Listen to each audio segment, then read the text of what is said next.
Imagino o que é viver sem conseguir comer normalmente. Um problema que domina a vida.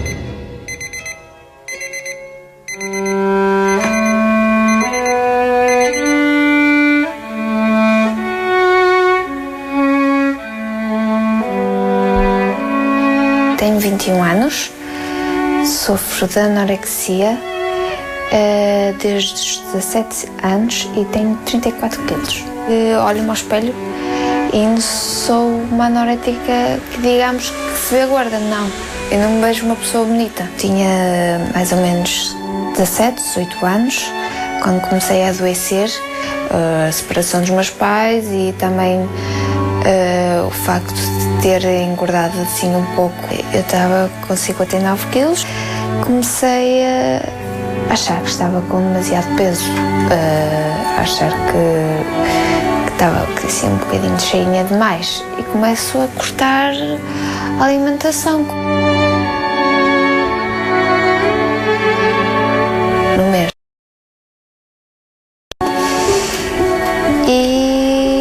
E pronto, fui seguida.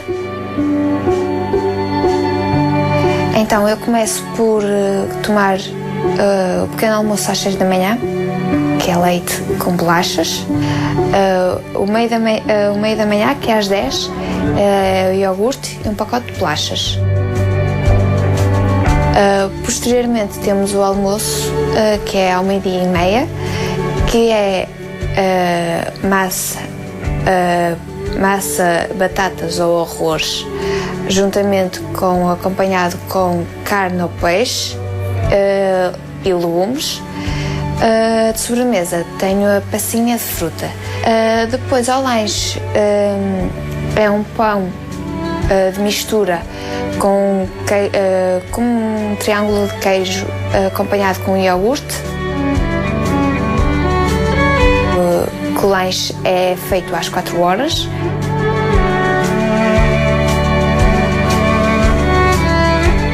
O jantar é feito entre as 7 e as 7:30 e é exatamente alternado com o almoço, mas é exatamente igual ao almoço.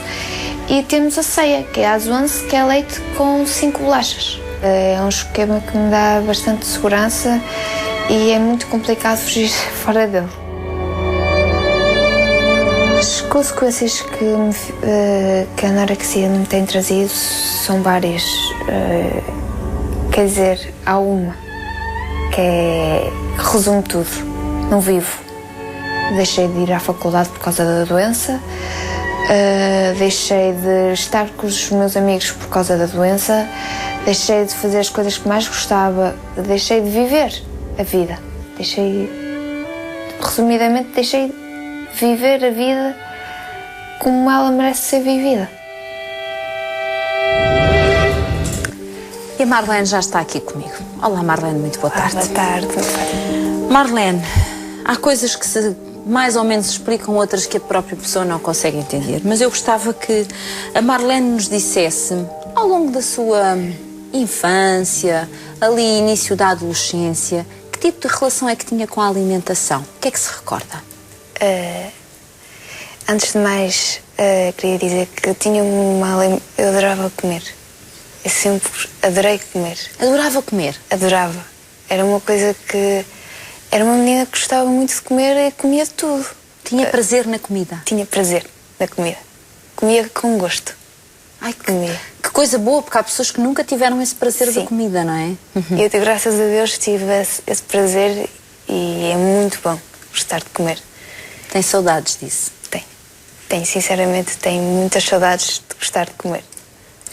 Então, nestas idades que eu dizia, adolescência, infância, que importância é que dava a alimentação? Ou seja, isso era alguma fonte de preocupação ou não?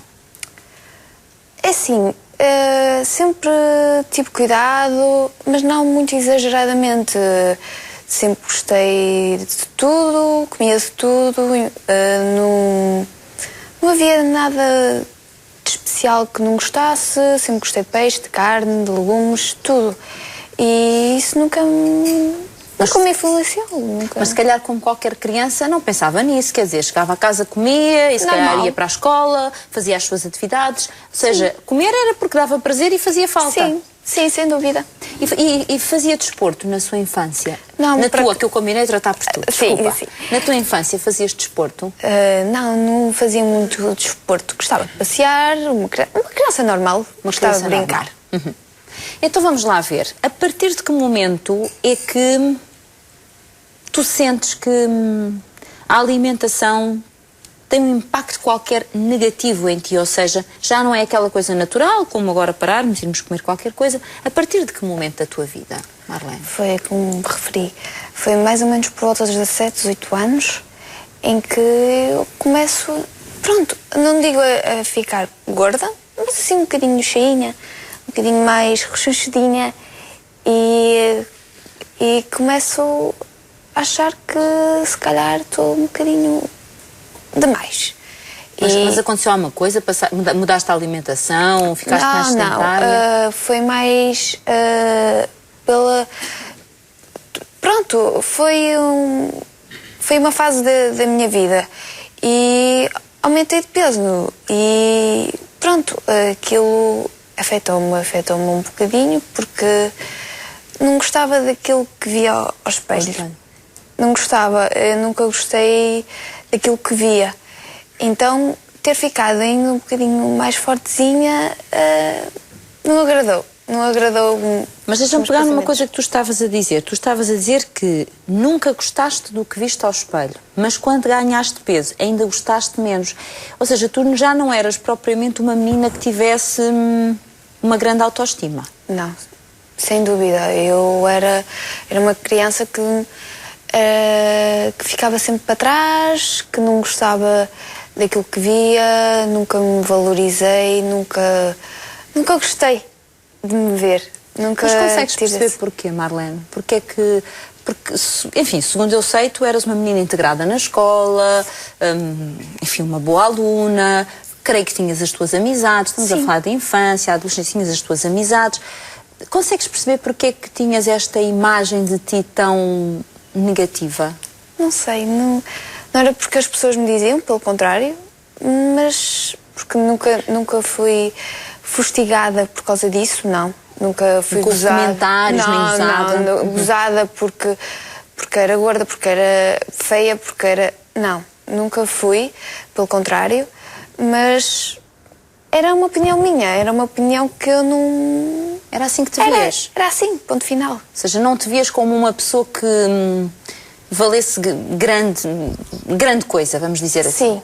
Portanto, quando estes quilinhos a mais aparecem, numa idade que muitas vezes aparecem naturalmente, e como dizes, às vezes sem explicação nenhuma, é a própria mudança do nosso corpo, isso criou ali uma grande zanga com o teu corpo. Sem dúvida. Uma grande zanga que me levou a esta doença. E aquilo teve um impacto brutal, até os dias de hoje, não é? E então foi quando comecei a controlar aquilo que comia, até a um ponto. Mas como é que começaste? Explica-nos, Marlene, como é que começaste e como é que fizeste? Porque tu no espaço de um mês perdeste tanto peso, mas tanto peso. O que é que aconteceu? Foi passar da alimentação a simplesmente não comeres? Não. Eu comecei a controlar aquilo que comia completamente e até ao ponto de deixar de comer. Quer dizer, nunca deixei de comer. Tinha de comer sempre alguma coisa porque eu gostava de comer. E, por acaso, eu cheguei ao ponto de comer uma maçã e um pacote de bolachas à noite. O dia todo era isto? Uma maçã e um pacote de bolachas. O pacote, estamos a falar daquelas de 5 ou 6, não é? Um pacote. Sim, um pacote. Comia aquilo e era a única... para me aguentar. Era a única coisa. Era para me aguentar o dia todo para conseguir ir às aulas, viver o dia-a-dia. Era... Nessa altura estavas o quê? No 12º? 12º ano e ia entrar para a faculdade. As pessoas à tua volta devem ter notado diferença, até porque se tu tinhas prazer de comer, se calhar antigamente tinhas prazer em te sentares com a família e comeres um bom prato de comida. Sim, as pessoas começaram a notar, começaram a achar aquilo muito estranho e foi então que me levaram a um especialista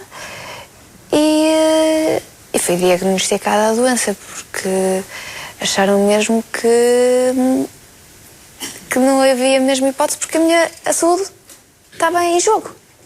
E tu recusavas, ou seja, eu não sei se passaste por uma fase que, enfim, que muitas pessoas que sofrem de anorexia passam, que é, sim, sentam-se à mesa, mas depois arranjam mil e uma estratégias para se levantar, para esconder a comida, para...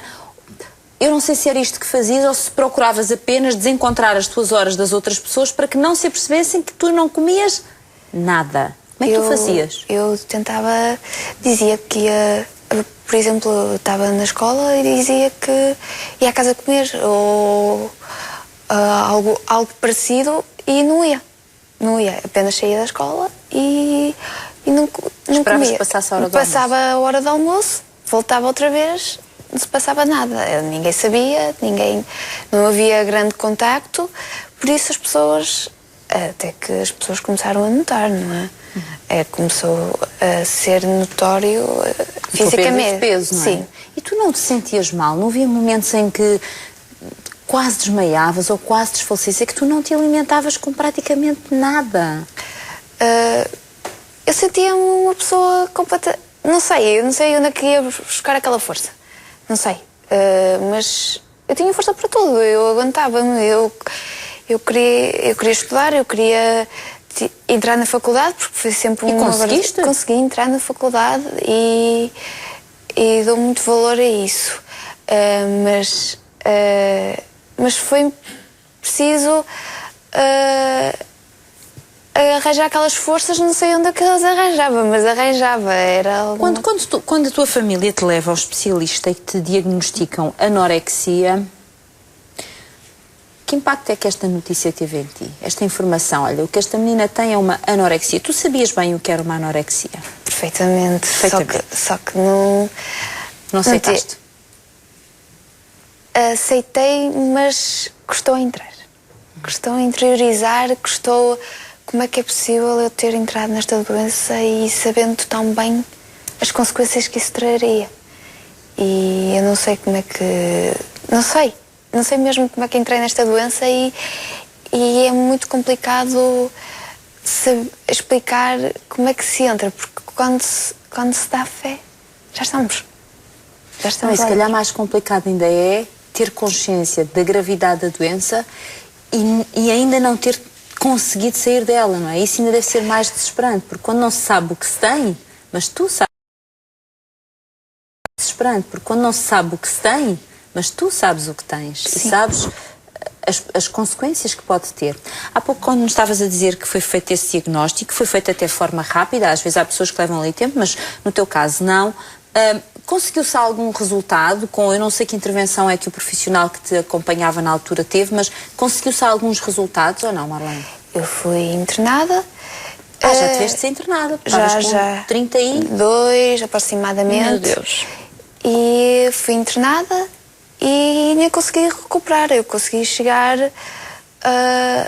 no primeiro ano de faculdade, após o primeiro ano de faculdade, consegui chegar aos 51 quilos, mais ou menos. Portanto, aí recuperaste algum? Recuperei. Ou seja, tiveste quanto tempo internada, Marlene? Lembras-te? Um mês aproximadamente, um mês e qualquer coisa dias. E, portanto, depois quando regressaste à faculdade, ou seja, regressaste não, tiveste um mês e tal internada. Quando tu saíste foi quando a faculdade começou? Sim. Como é que foi a tua integração? Tu gostaste? Adorei.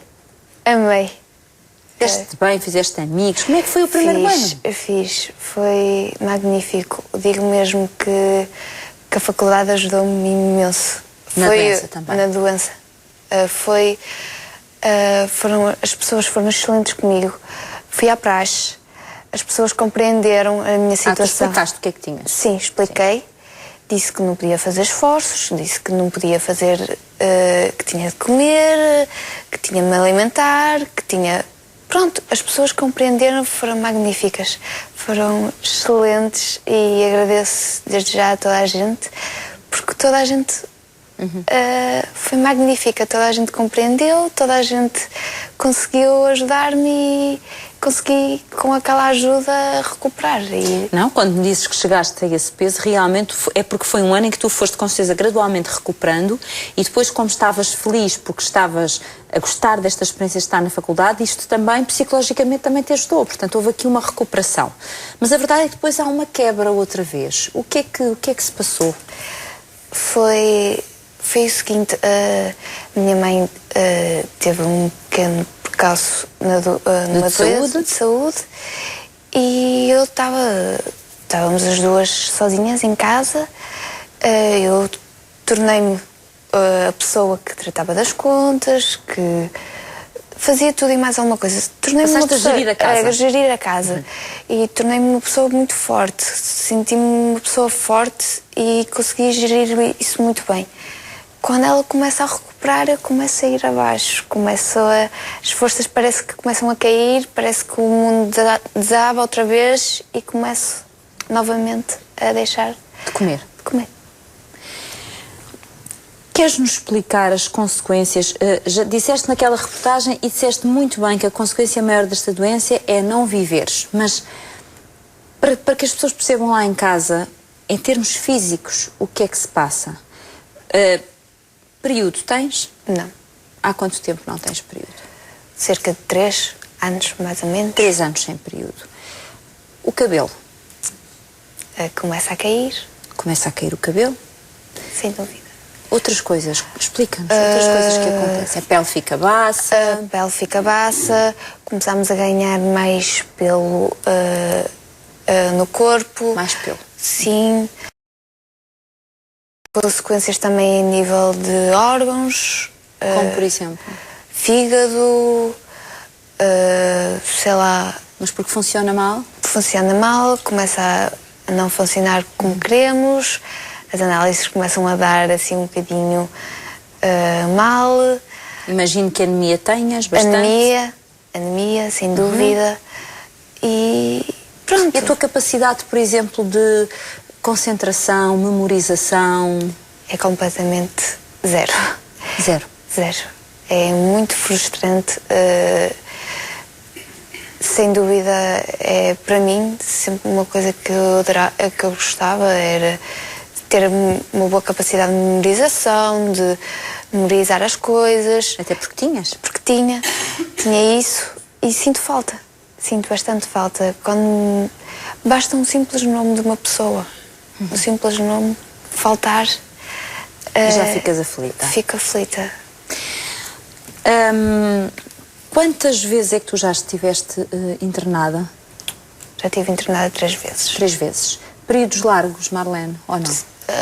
Aproximadamente sempre 2 meses, mais ou menos. Que é quando estás no limite. Quando a minha saúde está em jogo. Quando a tua vida está em jogo já. Sim. Como aliás está agora. Sem dúvida.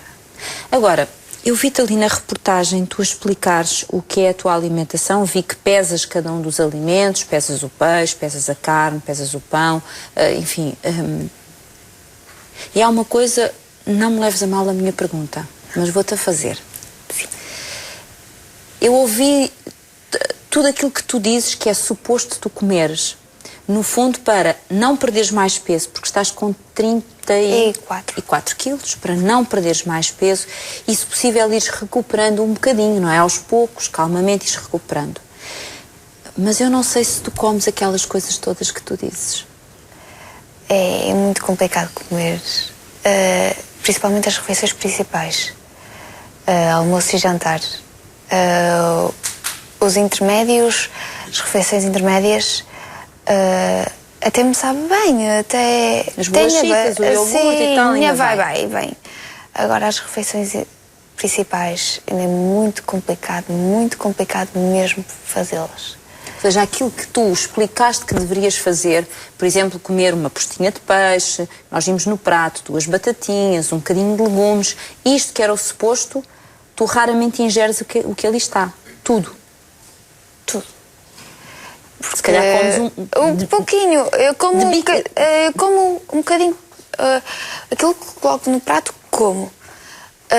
Mas não é aquela quantidade que nós vimos. Nem é aquela quantidade, nem é aquelas batatas, nem é o tamanho certo. Aquelas batatas são o mínimo, aquilo que dá para eu conseguir andar. Ou seja, tu comes uma porçãozinha assim? Sim. Como comeria uma criança de 2 anos? Sim. Sem dúvida.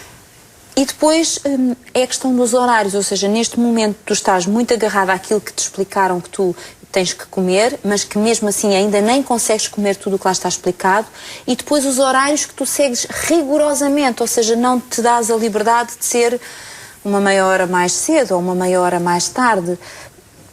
Mas que riscos é que tu sentes que podem acontecer se não respeitares aqueles horários que estão ali?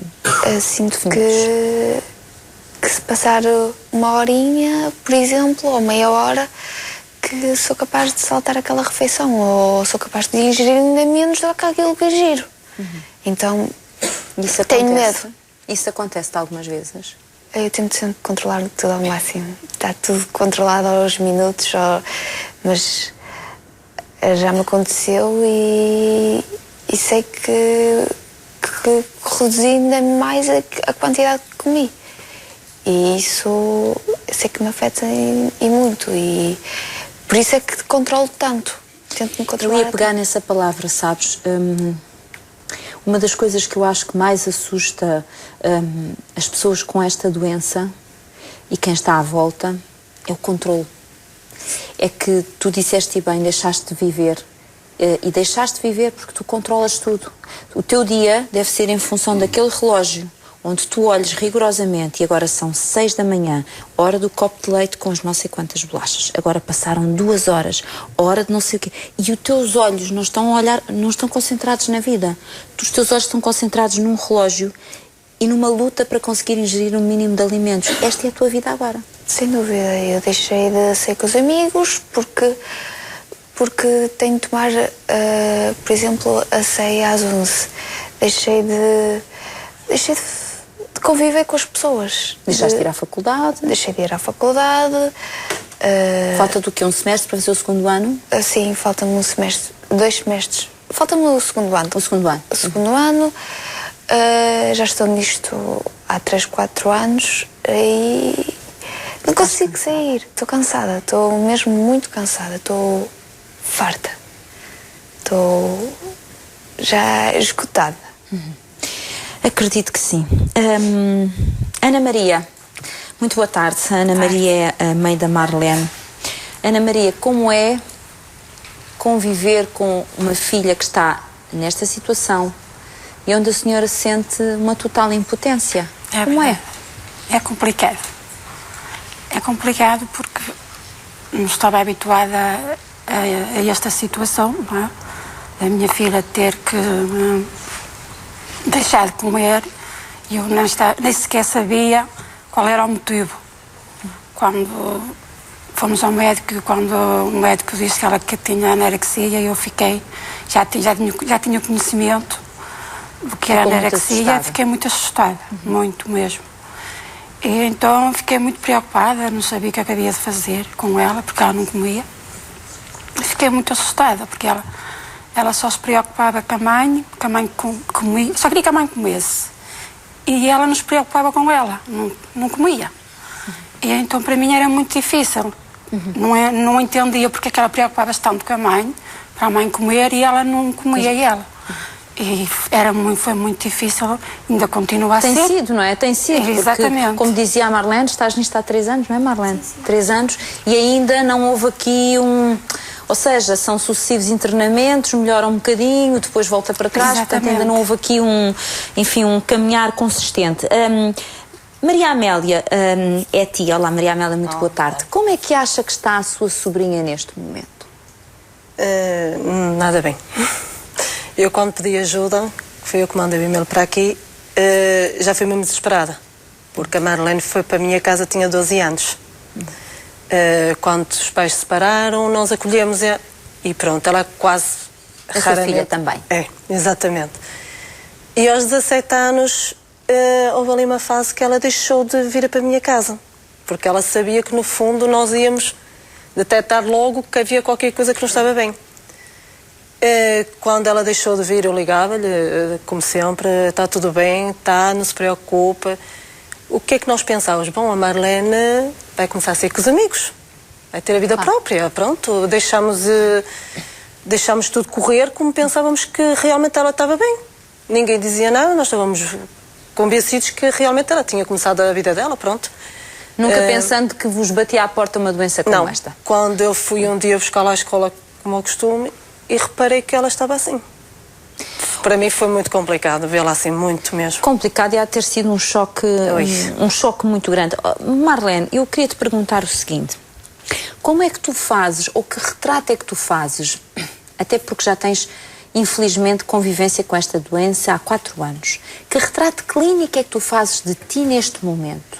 Como é que tu defines o estado em que tu te encontras? Faz tu o ponto da situação.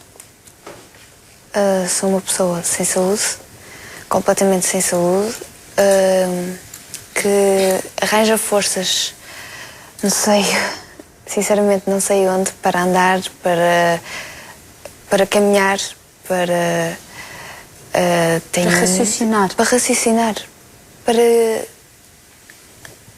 viver o dia a dia. Mas és uma menina com esperança? Sim, tenho esperança.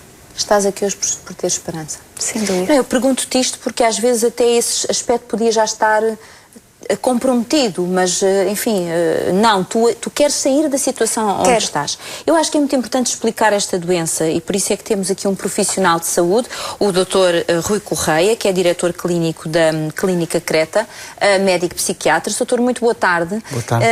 E eu pedi-lhe que nos explicasse que doença é esta, às vezes tão mal compreendida, porque há quem ache que esta doença é pessoas que têm a mania que não devem comer. E não é disso que falamos, verdade, doutor? É isso mesmo, quer dizer, a importância de se fazer um diagnóstico é a anorexia, como qualquer outra doença, ninguém escolhe ser anorético, ninguém escolhe ser diabético, ninguém escolhe ser hipertenso. Portanto, as doenças surgem. Isso é muito importante porque muitas vezes as pessoas mais próximas, os amigos, os colegas, que não compreendem que está, de facto, em causa uma doença, pensam que são pessoas que têm manias, ou que têm caprichos, ou que isso também é uma pressão muito grande sobre a pessoa, que é que a pessoa facilmente podia mudar o seu comportamento se quisesse, quando isso não é verdade. Porque, precisamente, estes comportamentos que foram aqui muito bem descritos em relação à Marlene, é uma coisa involuntária. A Marlene não faz de outra maneira porque não é capaz, é tão simples como isso. E porquê é que não é capaz? Porque tem uma doença que se chama anorexia nervosa, em que os principais critérios diagnósticos são muito importantes, que é a pessoa ter um peso pelo menos 15% abaixo do que seria estimado para a sua idade e para a sua altura, 15%, no caso da Marlene, agora não posso fazer as contas aqui, mas é muito abaixo dos 15%, sim, muito abaixo. Será à volta de 40% ou parecido com isso.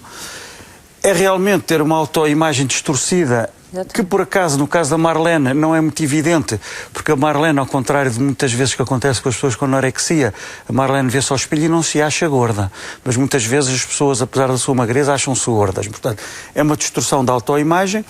E depois há uma série de consequências físicas e fisiológicas que, no caso das mulheres, se traduz pela paragem dos ciclos menstruais, que, no fundo, é indicador de uma debilidade já muito acentuada do organismo. Doutor, deixe-me só interromper pelo seguinte, até porque estava aí a fazer só por alto, obviamente, as contas. A Marlene tem, creio que 1,64 m, certo? 65. 1,64 m, 34 kg. Isto Exato. É alerta vermelho. É alerta vermelho. É alerta vermelho. Portanto, estas situações, se não forem convenientemente tratadas, põem seriamente em risco, bem, já nem digo o bem-estar da pessoa, mas até talvez mais do que isso. Agora, estando o diagnóstico feito, e que neste caso é evidente, tem todos os...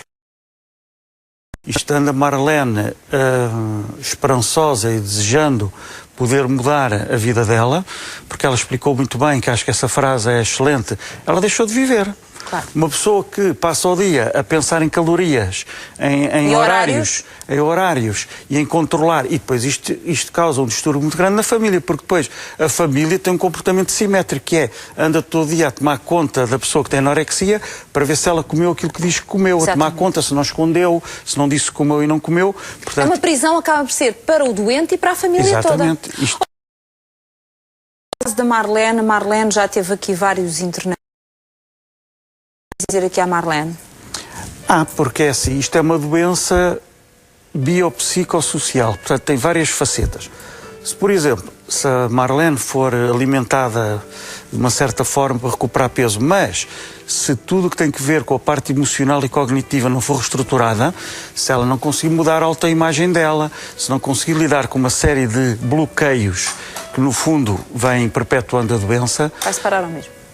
Vai dar ao mesmo. Mas então ela precisa de uma equipa multidisciplinar. Exatamente, precisa de uma equipa multidisciplinar, vai precisar de uma nutricionista que faça um plano alimentar adequado e que permita ganhar peso progressivamente, vai precisar de intervenções psicoterapêuticas, porque a história de vida da Marlene, apesar de ser uma rapariga nova, já tem uma série de perdas e uma série de situações difíceis de lidar, e vai precisar possivelmente também de alguma medicação. Portanto, precisa de uma equipa multidisciplinar que se concentre no caso da Marlene e que, com persistência, a ajude a sair desta situação. Mas isso quer dizer, doutor, que a clínica Creta vai oferecer esse acompanhamento?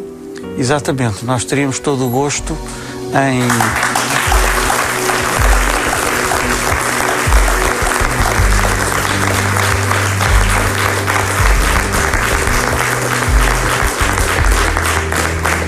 Diga-se, doutor, pode Teríamos acabar. todo o gosto em proporcionar esse tratamento gratuito à Marlene.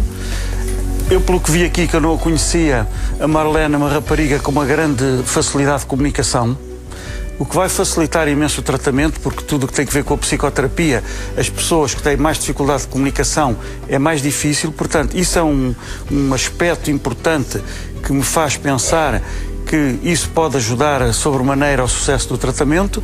Agora, basta que a Marlene queira e nós estamos disponíveis. Marlene, não vai daqui... Onde é que mora? Passos de Ferreira. Passos de Ferreira. Não vai a Passos de Ferreira agora.